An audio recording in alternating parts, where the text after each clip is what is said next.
할렐루야. 오늘 우리는 주님의 탄생을 기념하는 성탄절, 크리스마스를 한 주 앞에 두고 어떻게 하면 주님이 오신 날을 기뻐하며 진정과 신령으로 예배를 드릴 수 있을까 깊이 생각하면서 성탄절을 준비하시는 저와 여러분이 될 수 있기를 먼저 주의 이름으로 축원합니다. 지금까지 우리가 수없이 들어왔던 기독교의 3대 절기를 우리가 말하라고 한다면 우리는 어떤 날들을 기독교의 3대 절기라고 말할 수 있겠습니까? 첫 번째는 부활주일입니다. 두 번째는 추수감사절입니다. 세 번째는 우리가 맞이하는 성탄절입니다. 그런데 이 세 가지 절기의 가장 공통적인 그러한 공통점은 누가 이 절기의 주인공인가에 대한 데 있습니다. 여러분, 이 세 절기의 주인공은 누구십니까? 바로 우리 예수 그리스도인 줄로 믿습니다. 예수가 없는 부활절, 예수가 없는 그러한 추수감사절, 예수가 없는 성탄절은 우리 그리스도인들에게 아무런 의미도 가치도 없습니다. 왜냐하면 바로 우리 주님이 예수님께서 주인공 되시기 때문입니다. 그래서 예수 없는 어떤 절기나 어떤 행사나 어떤 그러한 모임들은 다 헛되고 헛된 것들입니다. 예수 없는 예배, 예수 없는 어떤 모임, 예수 없는 그 어떤 행사도 우리 그리스도인에게는 아무런 가치가 없습니다. 그러므로 오늘 우리는 다시 한번 이 성탄절의 의미와 목적을 가지고 무엇 때문에 우리가 성탄절을 드려야 되는지, 어떻게 드려야 되는지를 깊이 생각해 보면서 은혜를 나누기를 원합니다. 여러분, 세상 사람들은 적은 일, 하찮은 일을 가지고도 다 명분을 세우고 목적을 가지고 사는데, 이 세상에서 가장 중요한 일, 우리에게 있어서는 구원의 문제로, 생명의 문제, 더 나아가서는 영생의 문제와 연관이 있는 그러한 성탄절을 우리가 어찌 그냥 보낼 수 있겠습니까? 그러므로 이 성탄절의 모든 예식이나 성탄절의 그러한 행사는 철저하게 오직 예수 그리스도가 중심이 되어야 하고 오직 주님께만 영광을 돌려야 되는 줄로 믿습니다. 그런데 우리가 어떤 일을 할 때 우리는 네 종류의 사람을 우리가 살펴볼 수 있습니다. 첫 번째 사람은 매사에 부정적인 그러한 감정을 가지고 매사에 악한 마음을 가지고 모든 일을 이뤄나가는 사람들이 있습니다. 부정적인 부정, 반대 아닌 반대를 추구하면서 살아가는 그런 악한 사람들의 종류가 있고, 어떤 사람들은 습관적으로 마지못해서 일하는 사람들이 있습니다. 자기 자신의 체면과 위신 때문에 어쩔 수 없이 일하는 그러한 사람들이 있는가 하면, 또 어떤 사람들은 마치 구경꾼들처럼 군중 심리에 의해서 어떤 일들을 이뤄나가는 그런 사람들이 있습니다. 그런가 하면 어떤 사람들은 매사에 적극적으로 열정을 가지고 일하는 사람들의 종류가 있는데, 오늘 이제 성탄절을 한 주 앞에 놓은 여러분들의 삶은 지금까지 어떤 삶이었습니까? 매사에 부정적인 그러한 삶으로 살아오셨습니까? 아니면 형식적이고 외식적인 그러한 삶, 자신의 위치와 자신의 신분 때문에 마지못해서 사는 그러한 삶을 여러분들은 살아오셨습니까? 아니면 구경꾼들처럼 그렇게 군중 심리에 의해서 살아가는 그러한 사람들로 살아오셨습니까? 그것도 아니면 오늘 우리에게 주시고자 하시는 최선의 열정을 다해서 마음과 정성을 다해서 최선을 다하는 그런 삶을 살아오셨습니까? 오늘 우리가 함께 교독했던 이 마태복음 2장 1절로 10절 말씀은 오늘 우리가 이 세상에서 나타나는 네 사람의 종류의 사람들을 우리에게 보여주고 있습니다. 신약 성경을 살펴보면 성탄에 대해서 그 글을 쓴 사람은 마태와 누가뿐입니다.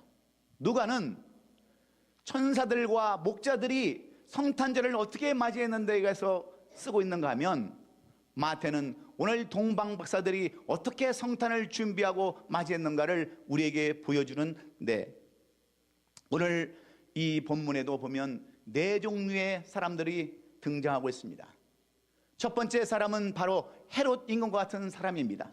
매사에 부정적이고 악한 삶을 살았던 그 사람을 오늘 헤롯 임금으로 오늘 마태는 우리에게 이렇게 소개하고 있습니다. 헤롯은 역사적으로 그 헤롯이라는 사람을 살펴보면 그는 자신의 권리와 자신의 그 정치 통치를 위해서 그는 자신의 아내를 죽였던 사람입니다. 뿐만 아니라 처남을 죽이고 장모까지도 죽였던 사람입니다. 그는 여러 명의 아내가 있었지만 그 아내를 통해서 난 자기 자식들도 자신의 권리를 위해서는 다 죽이는 그런 악한 사람이었습니다. 그래서 그 당시에 유명하게 전해졌던 말들은 헤롯의 아들이 되기보다는 헤롯의 돼지가 되는 것이 더 안전하다고 하는 그러한 이야기까지 나돌고 있었습니다.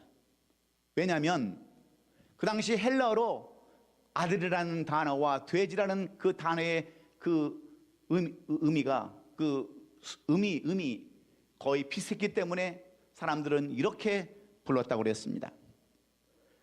이런 헤롯이 나이가 들어 죽음이 갖고 왔을 때는 어떤 삶을 살았는 줄 아십니까? 그는 자기 혼자 죽는 것이 너무나도 아까워서 예루살렘에 있는 유명한 사람들을 잡아다가 자기가 죽게 되면 그들을 처형하라고 부하들에게 그렇게 명령을 했습니다. 자기가 죽을 때 자기를 위해서 슬피 울어줄 사람이 없기 때문에 유명한 사람들, 그런 사람들을 잡아다가 죽이면 그래도 함께 울어줄 수 있는 사람이 있다고 하는 것을 그는 알고서 이렇게 악한 짓을 한 사람이 오늘 본문에 나오는 헤롯 임금입니다. 이런 헤롯 임금이 유대 땅에 예루살렘에 왕으로 오신다고 하는 그러한 예수 그리스도의 탄생을 알고서 예수를 잡아 죽이려고 했던 그러한 사람이 오늘 본문에 나오는 헤롯왕, 가장 부정적이고 악한 사람인 헤롯을 우리에게 마태는 소개하고 있습니다. 그런데 오늘날에도 이런 헤롯 같은 사람들이 우리 주변에 너무나도 많이 있습니다. 기독교 그러면 무조건적으로 반대하는 사람들이 있습니다. 기독교를 민중의 아편이라고 얘기하는 사람도 있고 민중의 적이라고 이야기하면서 기독교를 무조건 반대하는 그런 사람들이 많이 있는데 그 대표적인 예가 바로 공산주의자들입니다. 무슬림 같은 극단주의자들, IS 같은 그런 종교단체들이 오늘도 무조건적으로 그리스도를 반대하는 그런 사람들입니다. 그리고 두 번째 유형의 사람들은 대제사장들과 서기관들을 의미해주고 있습니다. 이 사람들은 그저 말로만 머리로만 행하는 사람들입니다. 유대 왕으로 이 땅에 예수 그리스도가 오시다는 소식을 듣고서도 헤롯은 그들에게 물어보지 않습니까? 대제사장들과 서기관들을 물어서 그리스도 메시아가 어디서 태어나겠느냐라고 물었을 때 다른 사람들은 알지 못했더만 그들은 알고 있었습니다. 바로 구약성경에 나오는 미가서 5장 2절의 말씀을 통해서 그리고 오늘 본문의 5절의 말씀을 통해서 그들은 예수가 어디서 태어날 것을 다 알고 있었습니다. 베들레헴 아브라다야, 베들레헴이라는 것이 바로 예수님이 태어날 곳을 말씀하고 있습니다. 에브라다는 이 베들레헴의 옛 도시의 이름입니다. 그래서 이스라엘을 다스릴 자 예수 그리스도가 유다 베들레헴 땅에 온다는 것을 그들은 알고 있었습니다. 그러나 그들은 그 말을 믿지 않았습니다. 하나님의 말씀을 들어서는 알고 보아서는 알았지만 그들은 하나님의 말씀을 믿지 못했기 때문에 헤롯 임금이 예수가 어디에서 날 것을 그들은 말했지만 실제적으로 그들은 믿고 있지 않았습니다. 여러분, 그들이 이 땅을 다 평화의 땅으로 그 다음에 이 모든 사람들의 죄를 짊어지시기 위해서 오셨던 그러한 예수님의 그 말씀을 그들이 그대로 받아들였다면 왜 그들이 거기에 머물러서 똑같은 사람으로 형식적인 삶으로 살았겠습니까? 그들이 가장 먼저 가서 예수를 영접하고 주님을 찬송해야 되지 않겠습니까? 그러나 그들에게는 하나님을 믿는 믿음이 없었습니다.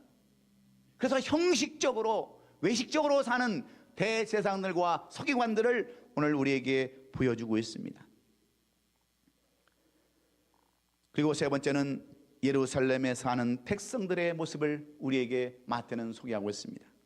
오늘 본문 3절의 말씀을 살펴보면 헤로단과 온 예루살렘 사람들이 듣고 소동한지라 그랬습니다.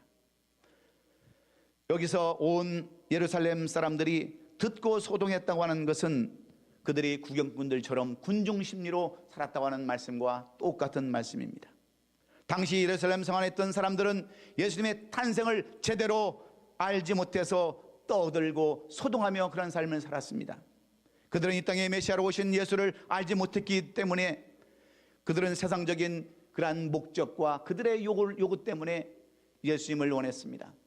그래서 예수님께서 유월절을 맞이하시기 위해서 예루살렘 성에 올라가실 때 그들은 종려주일에 어떤 모습을 취했습니까? 그들은 자신들이 입고 있던 옷을 다 벗어서 땅에 길에 깔고 종려나무 가지를 꺾어서 호산나 호산나 하면서 예수님을 열렬히 환영했던 사람들입니다. 그런데 예수님께서 힘없이 대제사장들과 또 로마 군인들에 의해서 잡혀가고 신문을 받을 때 그들은 마음이 변했습니다.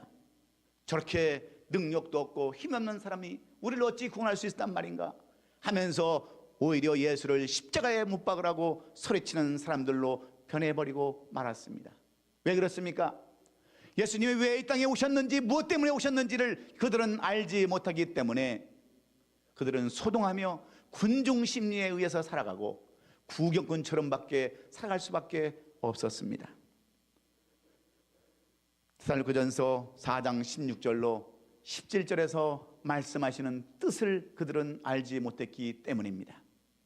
주께서 호령과 천사장의 소리와 하나님의 나팔 소리로 친히 하늘로부터 강림하시리니 그리스도 안에서 죽은 자들이 먼저 일어나고 그 후에 우리 살아남은 자들도 그들과 함께 구름 속으로 끌어올려 공중에서 주를 영접하게 하시리니 그리하여 우리가 항상 주와 함께 있으리라고 하신 이 말씀을 그들은 이해하지 못했기 때문입니다. 그렇다면 오늘 우리는 이 본문의 말씀을 통해서 성탄절을 한 주 앞두고 우리는 어떻게 이 성탄절을 준비하는 삶을 살아야 하겠습니까? 마태는 오늘 이 본문을 통해서 동방박사들이 성탄을 준비하고 맞이했던 그러한 모습들을 우리에게 보여주시면서 어떻게 성탄절을 준비해야 된다라고 우리에게 교훈해 주기를 원하고 있습니까?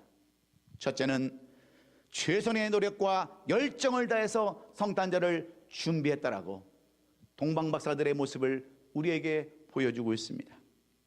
이 동방박사들은 어디에서부터 왔습니까? 그들은 바벨론 땅 파사라고 불리는 곳에서부터 온 사람들입니다. 이곳은 10리, 20리 길이 아닙니다.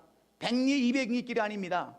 천리가 되는 먼 곳에서 동방 땅 파사에서부터 그들은 왔습니다. 그들은 때로 강을 건너고 산을 넘고 바다를 건너며 사막을 건너서 그 먼 길을 열정을 다해서 최선을 다해서 유대 땅 베들레헴까지 그들은 왔습니다. 그들이 이 베들레헴 땅에 올 때 무슨 오늘날처럼 내비게이션을 가지고 찾아온 것이 아닙니다. 밤에 떠 있는 별을 보고 그들은 정처 없이 이곳까지 힘든 모습으로 그렇게 이곳까지 찾아왔습니다. 열정이 없이는, 정열이 없이는 여러분 이 유대 땅까지 찾아올 수 없는 그러한 먼 거리인데 그들이 예루살렘까지 가까이 왔을 때 갑자기 그들이 인도하는 별들이 사라져버리고 말았습니다. 지금까지 별만 바라보고 찾아왔는데 하나님께서 주시는 그 별의 인도함을 따라 지금까지 왔는데 갑자기 잃어버린 그 별자리를 그들은 잃어버리고 얼마나 당황했겠습니까? 얼마나 난감했겠습니까? 그래서 그들은 2절의 말씀처럼 모든 사람들에게 묻습니다. 유대인의 왕으로 나신 네가 어디 계시냐? 우리가 동방에서 그의 별을 보고 그에게 경배하러 왔노라 했지만 여기에 대답하는 사람들은 아무도 없었습니다. 그래서 이 동방박사들은 어디까지 찾아갑니까? 그렇게 악랄하고 무섭고 두려움에 쪄있는 그러한 헤롯 임금의 성전까지, 왕궁까지 그들은 찾아가서 묻지 않습니까?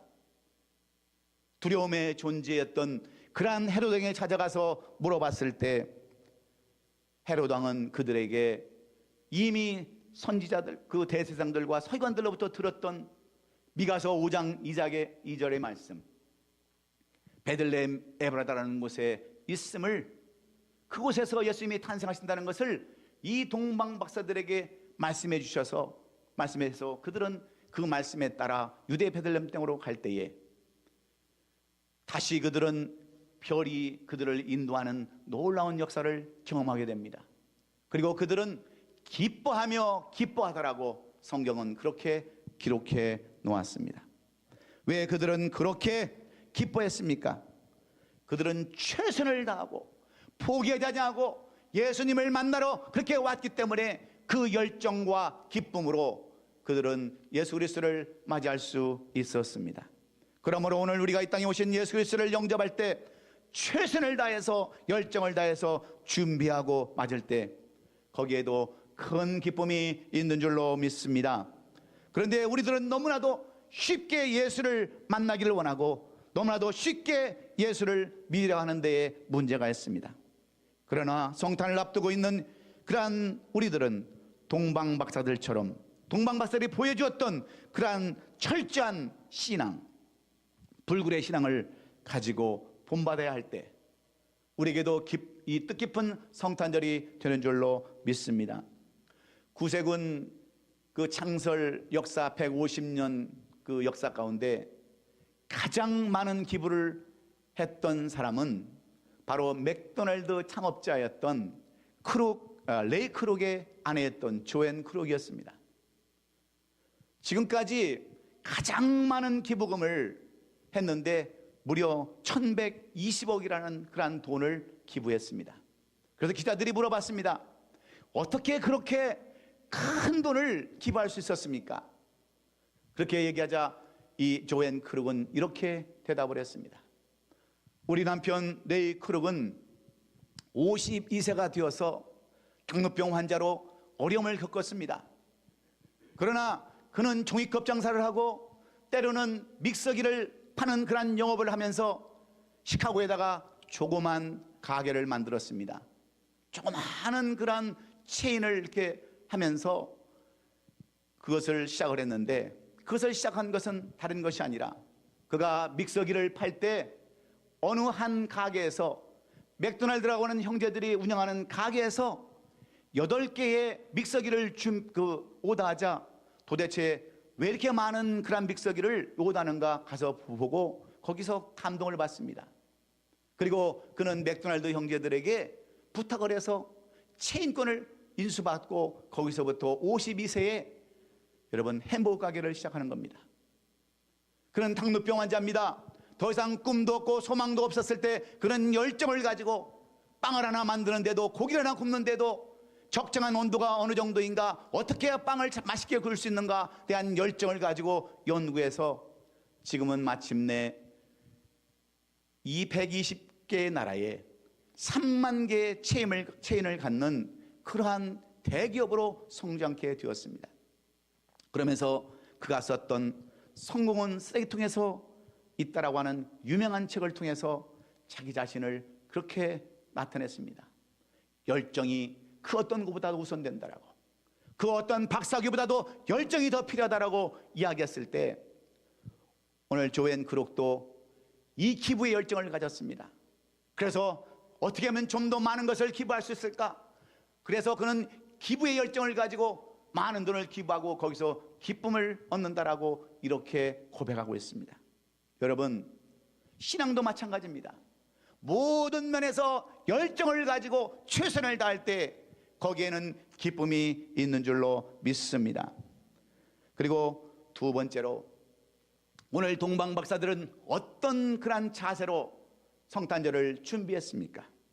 감사와 찬송하는 그런 마음으로 성탄절을 준비했습니다.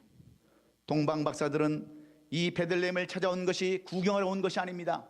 놀러 온 것이 아닙니다. 그들이 지금까지 연구하고 별을 연구하면서 깨닫지 못하고 알지 못했던 것들을 깨닫게 하고 이 땅에 신비한 일들이 일어났음을 그들은 깨닫고 아기 예수께 경배하기 위해서 별들의 인도를 받고 이곳까지 찾아와서 그냥 온 것이 아닙니다. 그들은 아기 예수의 탄생을 기뻐하며 함께 찬양하고 예배하기 위해서 이곳까지 찾아왔습니다. 때로는 목숨이 위험한 그러한 지경에 이르렀지만 그들은 오직 예수 한 분, 그분에게 경배하며 찬양하고자 이곳까지 찾아온 것입니다. 그리고 그들은 아기 모친 마리아와 함께 있을 때에 누구에게 여러분 경배했습니까? 오늘 본문 11절에 보면 집에 들어가 아기와 그의 어머니 마리아와 함께 있는 것을 보고 엎드려 아기께 경배했더라고 분명히 성경은 말씀하고 있습니다. 아기를 낳은 마리아를 경배한 것이 아니라 오직 성탄의 주인공이신 예수께 경배하고 보배합을 열어 황금과 유압과 모략을 예물로 드렸다라고 분명하게 이야기하고 있습니다. 오늘날 그런데 많은 다른 종교들은 마리아를 여러분 존경하고 마리아를 성탄의 주인공의 한 부분으로 그렇게 여기는 많은 종교단체들도 있습니다. 이것은 잘못된 것입니다. 성탄의 주인공은 오직 예수 그리스도이십니다. 그분만이 여러분 존경받고 그분만이 존경을 받아야 되는 것이 성탄의 목적입니다. 여기서 우리는 동방박사들의 겸손과 경건한 마음도 우리는 엿볼 수 있습니다. 예수 그리스도는 왕궁에서 태어나지 않았습니다. 가장 천하고 비천한 말구에서 태어났을 뿐만 아니라 아직도 젖을 먹어야 하는 어린 아이였지만 상대적으로 그들은 어떤 사람들이었습니까? 그들은 페르시아에서 존경받는 사람들입니다. 그들은 많은 것을 배웠고 또 천문학을 연구하는 그러한 과학자들입니다. 많은 사람에게 존경받는 그러한 사람들이 어린 아기 예수께 무릎을 꿇고 경배했다고 하는 것은 그들이 어떻게 이 성탄절을 맞이했는가를 우리가 충분히 짐작해 볼 수 있습니다. 겸손한 마음으로 낮아진 마음으로 찬양하고 예배하는 그러한 모습들이 얼마나 아름다운 모습입니까? 제가 1995년 이스라엘 성지를 방문하면서 많은 것들을 보고 체험했습니다. 첫 번째는 마사다에 가서 그 마사다를 통해서 이스라엘 백성들이 어떻게 살았는가를 깨닫고 은혜를 받았는데, 또 한 가지는 예수 탄생 교회라는 곳을 가서 많은 은혜를 받았습니다. 예수 탄생 교회는 예수를 믿지 않는 유대인들이 관광객들을 위해서 지어놓은 그러한 큰 예배당입니다. 어마어마하게 큰 예배당을 지어놓고 그들은 문을 만들어 놨는데 어떻게 만들어 놨느냐, 겨우 들어갈 수 있는 문 하나만 만들어 놨습니다. 어떤 사람이든 누구든 간에 그 예수 탄생교회를 들어갈 때는 머리를 숙이고 무릎을 꿇지 않으면 들어갈 수 없게끔 만들어 놨습니다. 저는 그렇게 생각했어요. 예수의 탄생을 목격하려면 그 어떤 사람도 머리를 숙이고 무릎을 꿇어야 들어갈 수 있다고 하는 그러한 진리를 깨달으면서, 비록 장사 속으로 그러한 그 성전을 지어놨지만 거기에도 깊은 뜻이 있음을 저는 깨닫고 많은 은혜를 받았습니다. 그렇습니다. 우리가 어떤 마음으로 어떤 자세로 예수 그리스도를 영접해야 합니까? 낮아진 마음으로, 겸손한 마음으로, 오직 주님 앞에 영광 돌리는 그러한 마음, 자세로 우리가 주님을 경배할 때 주님은 그 경배와 예배를 받으시는 줄로 믿습니다. 그리고 그들은 11절에 기록된 대로 보배합을 준비했습니다. 그들은 무조건 가서 예배만 드리는 것이 아니라 자신들의 모든 것들을 다 준비했습니다. 황금도 준비하고 유황과 모략을 준비해서 예수님 앞에 경배해 드렸습니다. 갑자기 가서 자기 뒷주머니에 있는 지갑을 꺼내서 몇 달러를 헌금한 것이 아니라 철저하게 그들은 준비했습니다. 많은 사람들은 보배합을 열로 황금과 유황과 모략에 대한 그런 영적인 해석을 추구하지만, 여러분, 여기에서 가장 중요한 것은 그러한 황금과 유황과 모략의 영적 의미보다는 그들이 가지고 있는 정성이 더 우선인 것을 우리는 알아야 합니다. 동방 박사들은 미리서부터 예물을 준비하고 주님 앞에 감사했을 때, 여러분, 주님이, 하나님께서 얼마나 기뻐하셨겠습니까? 그들에게는 지금까지 알지 못했던 일들을 알게 해주시고 그들이 알지 못했던 신비한 일들, 하늘의 비밀들을 알게 해주셨기에 감사한 마음으로 이렇게 예물을 드렸습니다. 오늘날 많은 사람들이 이 예물에 주는 영적인 의미를 알려고 몸부림치지만, 우리가 더욱더 중요한 것은 이 영적인 의미보다 먼저 예물을 준비하는 마음이 우선인 것을 우리는 깨달아야 될 줄로 믿습니다. 그리고 세 번째로 그들은 하나님의 말씀대로 순종하며 살았다라고 동방박사들이 어떻게 성탄절을 준비했는가를 마태는 이렇게 우리에게 교훈해 주고 있습니다. 동방박사들은 하나님의 말씀대로 순종하고 다른 길을 돌아서 그들은 고국으로 돌아갑니다. 훨씬 더 먼 길을 돌아가야 하는 수고가 있음에도 불구하고 그들은 7절과 8절의 말씀을 그들은 무시해버린 채 다른 길로 고국을 돌아갔다라고 말씀합니다. 헤롯이 가만히 박사들을 불러 별이 나타난 때를 자세히 묻고 베들레헴으로 보내며 이르되 가서 아기에 대해 자세히 알아보고 찾거든 내게 구하여 나도 가서 그들에게 경배하게 하라는 이 헤롯 왕의 명령을 그들은 어겼습니다. 헤롯의 말에 기울이지 않았습니다. 그들은 예수님을 만나고 예수님께 경배한 다음에 진리가 무엇인 줄 알았습니다.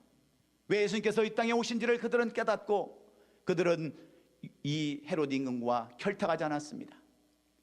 그들이 만약에 헤롯 임금의 말에 명령에 순종하고 그들과 결탁했다고 한다면 예수님은 헤롯에 의해서 죽임을 당하고 맡겨주신 사역을 감당할 수밖에 하지 못했겠지만 동방박사들은 그 두려움 가운데도 어려움 가운데도 헤롯 왕과 결탁하지 아니하고 그들은 하나님의 말씀에 순종해서 다른 길로 고국으로 돌아갔다는 이 말씀을 통해서 오늘 우리는 어떻게 성탄절을 준비해야 합니까? 지금 이 시대에 연말의 유혹으로 우리는 많은 유혹을 받습니다. 놀러 가는데 정신이 팔리고 또 여러 가지 가족들의 모임으로 정신이 팔리고 여러 가지 무슨 종친회니 무슨 망년이니 하면서 우리는 연말의 유혹에 너무 많이 노출되어 있습니다. 그러나 우리는 끝까지 이 한 해를 어떻게 살아야 합니까? 하나님의 말씀에 순종하고 말씀 그대로 살아갈 때 우리에게 주시는 성탄절은 기쁨의 성탄절이요, 이 성탄절을 통해서 우리에게는 날마다 새로운 힘과 활력이 넘쳐나는 줄로 믿습니다. 옛날 바벨론의 임금이었던 느부갓네살 왕이 사드락과 메삭과 아벳느고를 불러놓고 그들을 협박합니다. 내가 만든 금신상에 절하지 아니하면 너희들을 다 풀무불에 집어넣을 수밖에 없다라고 협박했을 때 이 메드락과 메삭과 아벳느고 이 세 사람은 어떻게 그들에게 고백합니까? 느부갓네살 왕이 그들을 협박할 때 사드락과 메삭과 아벳느고는 우리가 비록 풀무불에 들어간다 할지라도 우리와 함께 하시는 하나님이 우리를 건져주실 것이다. 비록 그리 아니하실지라도 우리는 하나님의 말씀을 거역하고 금시상에 절하지 않겠다라고 그들은 결단하고 그들이 풀무불에 던져졌을 때 하나님은 그들을 보호하시고 함께 그곳에 거하셔서 보호받는 놀라운 역사를 우리는 보지 않았습니까? 아무리 힘들고 어렵다 할지라도 하나님의 말씀에 명령에 순종하면서 나갈 때 그런 사람들에게 하나님은 큰 축복을 허락해 주실 줄로 믿습니다. 일제시대 때 사랑의 원자탄이라고 불렸던 손양원 목사님은 신사참배 거부를 함으로써 그는 일본 경찰에 끌려갔습니다. 일본 검사가 협박을 합니다. 만약 당신이 천황의 명령을 거절하고 신사참배를 하지 않으면 어떤 고난이 있을지 모른다라고 협박을 했습니다. 그때 손양원 목사님이 뭐라고 고백을 했습니까? 내가 세상 임금의 그러한 명령을 거절하고 이렇게 고난을 받는데 하물며 만왕의 왕이신 하나님의 명령을 거역한다고 한다면 내 이후에 얼마나 더 큰 고통이 있겠습니까? 나는 하나님의 명령을 거역할 수가 없습니다 라면서 끝까지 신사참배를 거부해서 그는 마침내 옥에서 고문을 당하고 순교의 삶을 살았던 것을 우리가 기억한다면 오늘 우리는 이제 한 주밖에 남지 않은 이 성탄절을 어떤 마음으로 준비하고 성탄절을 맞이해야겠습니까? 오늘 마태를 통해서 이 동방박사를 통해서 우리에게 주시고자 하시는 교훈은 어디에 있습니까? 성탄의 주인공인 아기 예수를 만나기 위해서 최선의 노력과 열정을 가지시는 저와 여러분 될 수 있기를 주의 이름으로 축원합니다. 성탄의 주인공이신 당 예수님께 감사하는 찬송과 경배를 드리시는 저와 여러분 되시기를 주의 이름으로 축원합니다. 하나님의 말씀을 전적으로 따르는 그러한 삶으로 이 성탄절을 준비하고 예배할 때에 여러분에게는 이 동방박사들이 그 겪었던 체험했던 기쁨과 찬송이 여러분에게도 있는 줄로 믿습니다. 우리 모두는 이렇게 동방박사들처럼 그렇게 순전하고 정직한 마음으로 예배를 준비하고 성탄을 준비할 때 놀라운 하나님의 축복과 영광이 여러분 가운데 있음을 기억하시고 동방박사들처럼 성탄을 준비하시는 우리 모든 성도들이 될 수 있기를 예수 그리스도의 이름으로 축원합니다. 축원합니다. 기도하겠습니다.